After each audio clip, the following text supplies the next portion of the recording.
एक फकीर एक वृक्ष के नीचे ध्यान करता है। रोज एक लकड़हारे को लकड़ी काटते ले जाते देखता है। एक दिन उसने कहा कि सुन भाई, दिन भर लकड़ी काटता है, 2 जून रोटी भी नहीं जुटा पाता, तो जरा आगे क्यों नहीं जाता? वहां आगे चंदन का जंगल है, 1 दिन काट लेगा, 7 दिन के खाने के लिए काफी हो जाएगा। अब गरीब लकड़हारे को भरोसा तो नहीं आया, क्योंकि वह तो सोचता था कि जंगल को जितना वो जानता है और कोई नहीं जानता है। जंगल में ही तो उसकी पूरी जिंदगी बीती है, लकड़ियां काटते ही तो जिंदगी बीती है। ये फकीर यहाँ बैठा रहता है इस पेड़ के नीचे, इसको क्या खाक पता होगा। मानने का मन तो नहीं हुआ, लेकिन फिर सोचा कि हर्जे क्या है, कौन जाने ठीक ही कहता हो। फिर झूठ कहेगा भी तो क्यों कहेगा? शांत आदमी मालूम पड़ता है, मस्त आदमी मालूम पड़ता है, कभी बोला भी नहीं इसके पहले। एक बार इसकी बात को आजमा कर देख ही लेता हूं। सो वो आगे जाता है और लौट कर आता है और फकीर के चरणों में सिर रखा और कहा, मुझे माफ कर देना, मेरे मन में बड़ा संदेह आया, क्योंकि मैं सोचता था कि मुझसे ज्यादा लकड़ियां कौन पहचानता है, कौन इस जंगल को जानता है, मगर मुझे चंदन की पहचान ही ना थी। मेरा बाप भी लकड़हारा था, उसका बाप भी लकड़हारा था। हम यहीं काटने की जलाऊ लकड़ियां काटते काटते जिंदगी बिताते रहे। हमें चंदन का पता भी क्या, चंदन की पहचान ही क्या।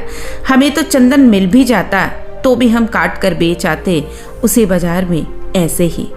तुमने पहचान बताई, तुमने गंध बताया, तुमने परख दी, जरूर जंगल है, मैं भी कैसा अभागा, काश पहले पता चल जाता।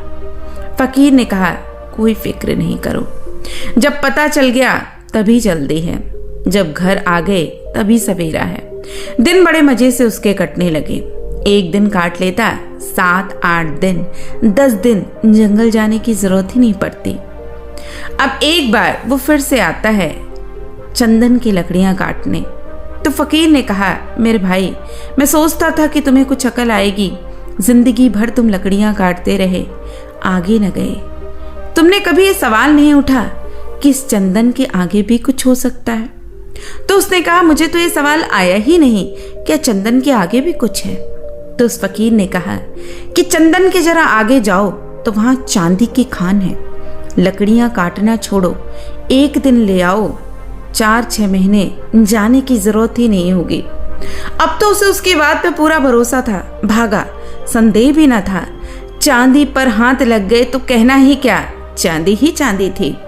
4-6 महीने अब वो नदारत हो जाता, 6 महीने में एक बार आता और फिर चांदी लेकर चला जाता।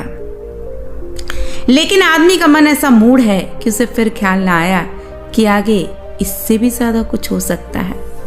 अब एक बार फकीर फिर उससे मिलता और कहता है, तुम कभी जागोगे कि नहीं? मुझे ही तुम्हें हर बार जगाना पड़ता है। इससे आगे सोने की खदान है मूर्ख, तुझे खुद अपनी तरफ से सवाल, जिज्ञासा, मुमुक्षा कुछ नहीं उठते। जरा और आगे देखूं, हो सकता है इससे कुछ बड़ा मिल जाए। अब वो 6 महीने मस्त पड़ा रहता था, लेकिन अब वो और आगे जाता है और उसे सोने की खदान मिल जाती है। बस उसे लगता है इससे ज्यादा तो कुछ पाने की जरूरत ही नहीं है। साल में या 6 महीने में एक बार आ जाता, सोना निकालता और बस मस्ती में रहता। अब उसके दिमाग में कुछ और ख्याल आता ही न था। एक दिन सोना निकालने के लिए वो आता है, तभी उसे फिर से फकीर दिखता है। फकीर ने कहा, तू कितना मूर्ख है, फिर यहीं रुक गया, क्या थोड़ा और आगे जाता तो देखता आगे हीरे की खदान है, और ऐसे हीरे हैं जो पूरे संसार में कहीं नहीं मिलेंगे। अब तो वह आदमी बावरा सा हुआ, दौड़ता हुआ हीरों की खदान तक पहुंचता है और वहां से कुछ बेशकीमती हीरे निकालकर बेच देता है। अब उसे वर्षों तक वहां आने की जरूरत नहीं पड़ती है।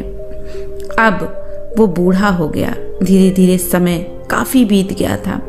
एक दिन वो हीरा निकालने के लिए आगे आता है, तभी उसे वो फकीर दिखाई देता है।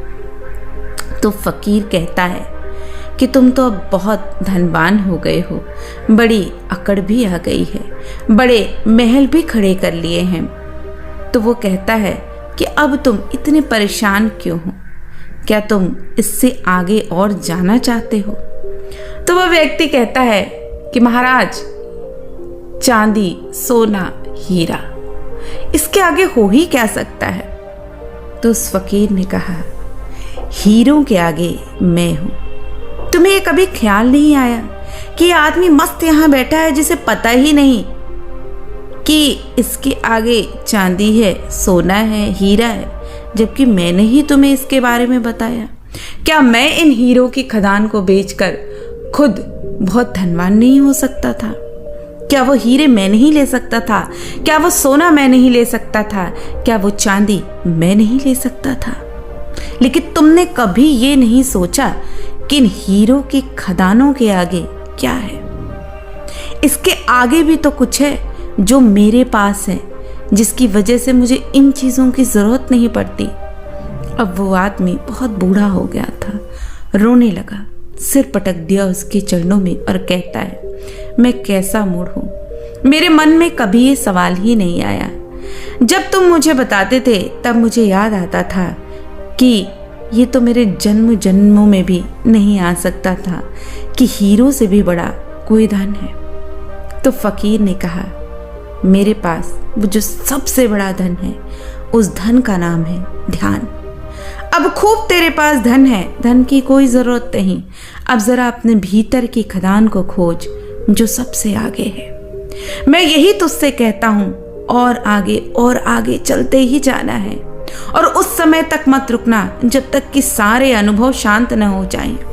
परमात्मा का अनुभव भी जब तक होता रहे, समझना दो हैं, द्वैत है, एक देखने वाला और दूसरा दृश्य। जब ये अनुभव भी खत्म हो जाए, जब कोई दृश्य ना बचे, जब कोई दृष्टा ना बचे, कुछ भी ना बचे, सिर्फ एक सन्नाटा है, एक शून्य है, और शून्य में चलता बोध का दिया है, तो बस वही परम दशा है। और इस पूरे संसार में इससे बड़ा कीमती धन कोई और दूसरा नहीं है।